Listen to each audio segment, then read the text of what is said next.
ప్రార్థనా సమయం అనే ఆధ్యాత్మిక కార్యక్రమానికి మిమ్మల్ని అందరినీ ప్రేమతో ఆహ్వానిస్తున్నాను. నేటి ధ్యానము కొరకై కొరింథీలకు రాసినటువంటి మొదటి పత్రిక 11వ అధ్యాయంలో నుండి 28వ వచనం చదువుకుందాం. కాబట్టి ప్రతి మనుషుడు తన్ను తాను పరీక్షించుకొనవలెను, అలాగూ చేసి ఆ రొట్టెను తిని ఆ పాత్రను త్రాగవలెను. ప్రభునందు ప్రియ దేవుని బిడ్డలారా, చదివిన లేఖన భాగంలో ఒక మాట ప్రత్యేకంగా మనకు కనబడుతుంది. ఏమిటంటే, అలాగూ చేసి ఆ రొట్టెను తిని ఆ పాత్రను త్రాగవలెను. ఎలాగూ చేసి అంటే మనలను మనమే పరీక్షించుకొని. ఆదివారం యొక్క ప్రాముఖ్యత ఏంటంటే రొట్టె విరుచుట. ప్రభురాత్రి భోజనంలో పాల్గొనేటువంటి ఒక అద్భుతకరమైన ఘట్టము ఆదివారమున ఆరాధనలో మనకు ఉంటుంది. అయితే ఇక్కడ చెప్పబడిన మాట ఏంటంటే, ప్రభురాత్రి భోజనంలో పాల్గొనాలంటే అంటే రొట్టె విరుచుటలో మనం పాల్గొనాలి అంటే పరీక్షించుకున్నట్టు అనేది చాలా ప్రాముఖ్యం. అయితే విశ్వాసిగా మన జీవితంలో మన తప్పులు మనం పరీక్షించుకున్నట కంటే ఎదుటివారి విషయాలను ఎక్కువగా మనం పరీక్షించేటట్లు పరిస్థితి మనకి ఎక్కువగా ఉంటుంది. అందరిలో కాకపోయినా చాలా వరకు మనం ఎదుటివారిని ఎక్కువ చూస్తూ ఉంటాము, ఎదుటివారి విషయాలు పట్టించుకుంటూ ఉంటాము. కనుక ఎక్కువగా వాళ్ళలో ఉన్న పొరపాట్లు తప్పిదాల గురించి మాట్లాడుట ఎక్కువ మనకి కనబడుతుంది. కానీ వాస్తవానికి మన ఆత్మీయ జీవితం ఎల్లప్పుడూ అభివృద్ధిలో కొనసాగుటలో, పరిశుద్ధతలో ఎదుగుటలో ముందుకు సాగాలంటే మనలను మనం పరీక్షించుకోవాల్సిన అవసరం. అంటే మనలో లోపాలను, తప్పిదాలను, మన ప్రవర్తనను, మన అజ్ఞానం అన్నీ పరీక్షించుకోవాలి. ఏ విషయంలో నేను దేవుణ్ణి ఘనపరచలేకపోతున్నాను, ఏ విషయంలో నా ప్రవర్తన ద్వారా దేవునికి బాధ కలిగిస్తున్నాను, ఏ విషయంలో నేను దేవుణ్ణి సంతోషపరచలేకపోతున్నాను అనేటువంటి పరిస్థితులను మనం పరీక్షించుకోవాలి. అంటే మన ప్రవర్తన, మన మాట, మన నడవడి, మన ఆలోచన, మనలో కలిగేటువంటి తలంపు అన్నిటినీ ఏదైతే మనలో లోపము ఉన్నదో దాన్ని సరిచేసుకోవాలి. ఏదైతే మన ప్రవర్తన సరిగాలి దాన్ని సరిచేసుకోవాలి. ఈ రీతిగా మనలను మనం పరీక్షించుకోగలిగితే మనం సరిచేసుకోగలిగినటువంటి పరిస్థితి ఏర్పడుతుంది. ఏదైనా పొరపాటు తప్పిదమ్ములు కనబడినప్పుడు యేసయ్య రక్తము దగ్గరకు వచ్చి మనల్ని మనం ఒప్పుకొని ఆ రక్తములో కడగబడి మళ్ళా మనం యథార్థంగా పరిశుద్ధంగా సాగే అవకాశం ఉంటుంది. కాబట్టి రొట్టె విరుచుట అనే క్రమము మనకు ఆదివారం నాడు ఎంత ప్రాముఖ్యమో ఆ క్రమములో అంటే ప్రభురాత్రి భోజన బలలో పాల్గొనాలంటే తప్పకుండా మనలను మనం పరీక్షించుకునే అలవాటు ఉండాలి. ఇతరులను మనం పరీక్షించే అలవాటు మనకు ఉండకూడదు. ఇది మనం గమనించవలసిన విషయం.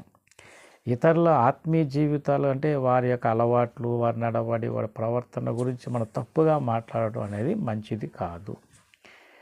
ఏమండి, అది దానివలన దేవుని ముందు మనం తప్పు చేసినట్టు దోషులం అవుతాం.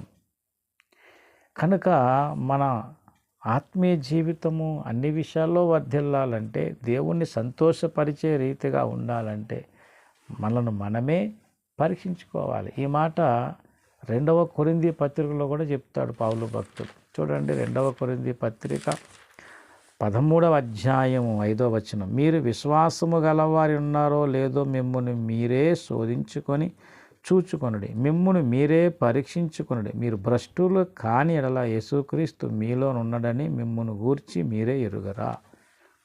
కాబట్టి మనలను మనం పరీక్షించుకొనడం అనేది చాలా ప్రాముఖ్యమైన విషయము. దీని మీద దృష్టి పెట్టాలి, దీని మీద ఆలోచించాలి, కొంత సమయం దేవుని సన్నిధిలో గడపాలి. ఏమంటే మన అనుదిన అనుదినం మన చర్యలు ఎలా ఉన్నాయో దాని అంతటినీ పరీక్షించుకొని మనం నడిచిన ఈ వారం అంతట్లో మనం నడిచిన మార్గాలను పరీక్షించుకొని, మన జీవన విధానాన్ని పరీక్షించుకొని, మన యొక్క విశ్వాసాన్ని పరీక్షించుకొని, మన అలవాట్లను, నడవడిని, ప్రవర్తనను, మాట తీరును అన్నిటినీ కూడా పరీక్షించుకొని, ఏదైనా దోషము కనబడినా, ఏదైనా తప్పిదము నీకు అనిపించినా, నీవు విమర్శించుకున్నప్పుడు ఏదైతే పొరపాటు అనిపించిందో యేసయ్య దగ్గర ఒప్పుకొని క్షమాపణ అడిగి యేసయ్య రక్తములో కడగబడి, పవిత్రపరచబడి, పరిశుద్ధపరచబడి అలాగన మనం భోజన బలలో పాల్గొనాలి. కానీ మనకున్నటువంటి కొన్ని పొరపాట్లు ఏంటంటే మన తప్పుల గురించి మనం పట్టించుకోం.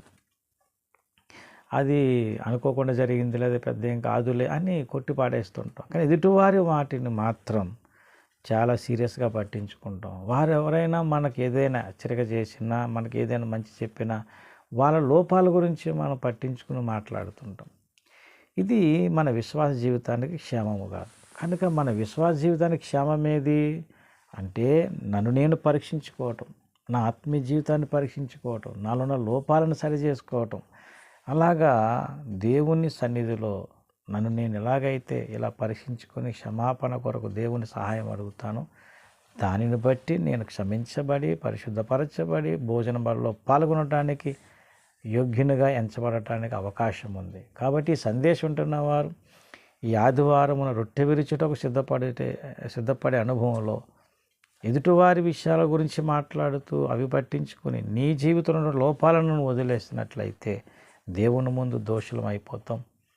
దానివల్ల మన ఆత్మీయంగా వెనకబడిపోతాం, నష్టపోతాం. కాబట్టి ఇతరుల విషయాలను గురించి, వారి విశ్వాసాన్ని గురించి, వారి యొక్క నడవడిని గురించి మనం మాట్లాడటం కాదు, మనలను గురించి మనం మాట్లాడుకోవాలి. అది మన భక్తి జీవితంలో మెలకువ. అటువంటి మెలకువ కలిగి మనం అడుగు ముందుకేస్తే ఆత్మీయంగా మనం అభివృద్ధి అనేది చూడగలుగుతాం. అట్టి కృప దేవుడు మీకు నాకు అందరికీ దయచేయను గాక.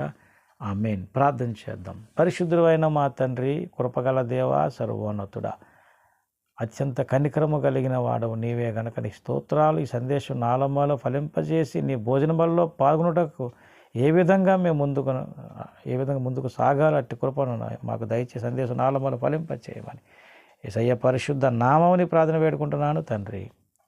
ఆమేన్. అందరికీ వందనములు. దేవుడు మిమ్మల్ని దీవించి ఆస్వాదించును గాక. ఆమేన్.